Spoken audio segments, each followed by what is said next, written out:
Ce jeune homme n'a que 20 ans, mais c'est un vieux pervers. Il aime se faufiler dans les maisons des étrangers, utiliser les brosses à dents personnelles d'autres personnes, porter les sous-vêtements d'autres personnes, mange les restes du réfrigérateur. Avant de partir, il prenait des photos de la famille devant la maison. Et la chose étrange est qu'il s'est faufilé dans des centaines de maisons. Et pas une seule fois il n'a été attrapé. Parce qu'avant chaque crime, il prendrait un vol. Il faisait du porte-à-porte et les déposait sur le pas de la porte. Après quelques jours, les prospectus n'étaient plus arrachés. Cela signifie que le propriétaire de la maison est sorti. Après avoir crocheté la serrure de la porte, ouvert le message de l'appelant sur le téléphone. Découvrez depuis combien de temps le propriétaire est absent. Alors tu peux t'asseoir au téléphone et ne pas te faire prendre à chaque fois. Mais ce jour-là, le gars est venu à la maison d'un homme riche. Comme à son habitude, il est entré pour vérifier. Mais il n'a pas vu une femme, Xiao Mei, accroupie dans le coin. Ses yeux étaient vides. La moitié de son visage était enflé. Quand elle a vu l'étranger dans la maison, elle n'était même pas un peu effrayée. Au lieu de cela, elle a regardé le garçon secrètement. D'abord, il est allé à la cuisine pour cuisiner, rassembler les vêtements et les chaussures sales de la maison. Il les a emmenés aux toilettes et les a lavés à la main. Jouer au golf, arrosage des feuilles. Il mangeait et buvait gratuitement. Mais il gardait la maison très bien rangée. Après une journée d'observation, Xiao Mei a estimé que l'homme n'était pas une mauvaise personne. Elle a eu l'audace de se présenter devant lui. L'homme a été surpris. Il s'est levé, s'est habillé et s'est préparé à partir. À ce moment-là, Xiao Mei a répondu à un appel téléphonique.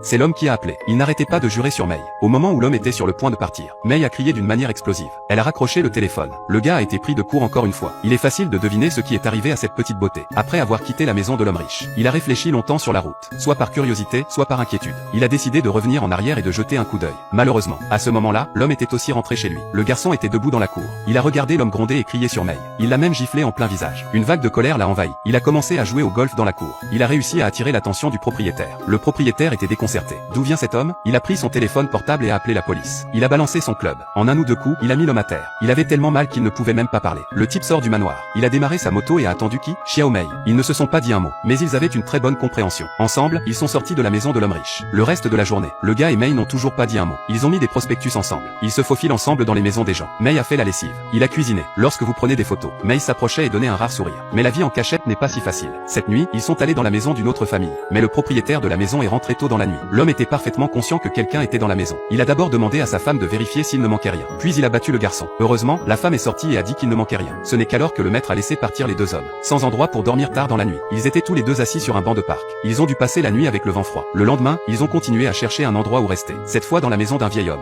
C'est une paire de parasites. Ils se faufilent chez des inconnus tous les jours. Ils mangeaient et portaient la nourriture des autres. Mais ce jour-là, ils sont arrivés à une maison. Le jeune homme a ouvert la porte de sa chambre, comme s'il avait vu quelque chose. Il a hésité et a décidé de déménager dans une autre maison. Curieuse, Mei a ouvert la porte, bien qu'elle ait aussi été surprise. Mais elle a décidé de rester à la place. Il s'est avéré qu'un vieil homme était mort subitement dans cette maison. À l'insistance de Xiao Mei, elle a essuyé le corps. Elle l'a enveloppé dans un tissu. Elle l'a enterré correctement. Elle a aussi nettoyé le sang de la pièce. Je n'avais aucune idée que cette paire de parasites. Il y avait un côté humain en eux. Ensuite, comme d'habitude, ils mangeaient et buvaient dans la maison de la famille. Quand le fils et la fille du vieil homme sont soudainement revenus, ils ont été effrayés par l'homme et la femme en face d'eux. La maîtresse de maison a ouvert la porte. Ils ont découvert que le père avait disparu. Les deux se sont précipités et ont mis leur corps contre la porte. Appelez la police. Bientôt, Mei et le garçon ont été emmenés au poste de police. La police a fouillé dans le sac du garçon. À l'intérieur se trouvait une caméra. Voir le contenu de l'appareil photo. La police était sûre qu'il était un récidiviste. La police l'a battu encore et encore, le forçant à demander pourquoi il a tué le vieil homme. Mais bientôt, le corps du vieil homme a été retrouvé. Il a été enterré dans la terre en bon état. Le rapport d'autopsie a également montré que le vieil homme était mort d'un cancer du poumon, pas un meurtre. La police ne voulait toujours pas laisser partir le jeune homme. Il a parcouru les dossiers des personnes disparues. Il a trouvé une photo de Xiao Mei.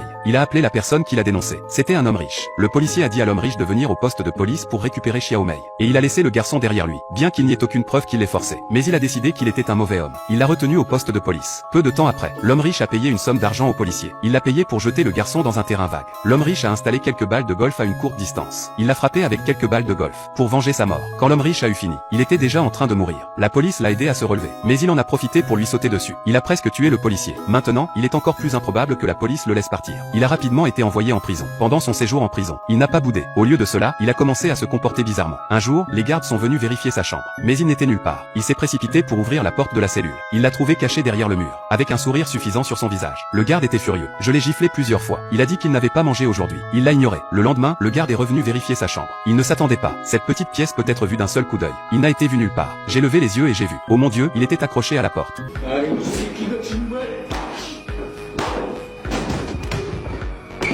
Les gardes ont prévenu qu'il le tuerait s'il recommençait. Mais le garçon devenait fou. Il est devenu dépendant de cette pratique. Petit à petit, il a développé l'art de l'invisibilité. Est-il vraiment possible pour un homme de devenir invisible? Ce prisonnier voulait essayer. Il a ouvert les bras et a imaginé qu'il y avait un homme debout devant lui. Parce qu'un homme ne peut pas voir son propre dos. S'il pouvait se cacher derrière son dos tout le temps, il pourrait être invisible, pour ainsi dire. Il a rendu ses pas très agiles et légers, comme un fantôme. Jour après jour, il s'est entraîné. Enfin, le jour est venu de prouver ses réalisations. La police est venue vérifier la chambre. Il n'a trouvé qu'un seul des vêtements de l'homme sur le sol. Je regarde autour de moi. Il n'y avait pas de couverture dans la petite pièce. Mais il n'y avait aucun signe de l'homme. Le gardien entre dans la pièce. Et bien sûr, à chaque pas qu'il faisait, l'homme suivait silencieusement derrière lui. Le garde sent quelqu'un derrière lui. Il se retourne avec une secousse. Et il l'a suivi aussi vite qu'il a pu. Mais malheureusement, le garde a baissé les yeux. Il a vu l'ombre de l'homme. Le garde a ri avec dédain. Il a de nouveau sorti sa massue et l'a frappé durement à la tête. Le battre furieusement. L'homme n'a pas peur. Il a souri en triomphe. Il savait qu'il était proche du succès. Ensuite, il dessine un œil sur sa main, en l'imaginant comme un gardien de prison qui se cache tout le temps derrière sa main. Cette fois, ce n'était pas seulement les pas qu'il imitait. Il devait aussi deviner ce qui se passait dans la tête du garde. Ce n'est qu'en atteignant un haut degré de cohérence. Ce n'est qu'à ce moment-là qu'il peut être vraiment invisible. Jour après jour, l'homme devient de plus en plus habile dans l'art de la furtivité. Chaque fois qu'il voulait, il pourrait empêcher les gardes de le trouver. Peu après sa sortie de prison, son premier ordre du jour est la vengeance. Il arrive dans un sous-sol. L'officier de police qui l'avait malmené est ici. Soudain, une balle de golf roule sous les pieds du policier. Avant que le flic puisse réagir, une autre balle le frappe. Le policier ne pouvait pas voir où était le héros. Il a été renversé au sol par la balle et a demandé de l'aide. Après la vengeance, le héros arrive chez la femme qu'il a tant désirée. Étrangement, il n'utilise pas son invisibilité pour venger l'homme riche. Au lieu de cela, il s'est caché derrière lui tout le temps. À partir de ce jour, l'héroïne est également devenue de plus en plus joyeuse. Elle souriait et fixait l'homme riche même quand elle mangeait. À son insu, l'homme mangeait et vivait avec elle derrière son dos. L'homme riche avait souvent l'impression que quelqu'un était derrière lui, mais il ne peut pas le voir. À la fin du film, la dame de la maison est seule. Elle le trouve. Les deux se placent sur la balance et regardent de plus près. Le poids est de 0. Il y a plusieurs explications pour cette fin. Certains disent que le héros a été tué en prison. C'était juste un fantasme de l'héroïne.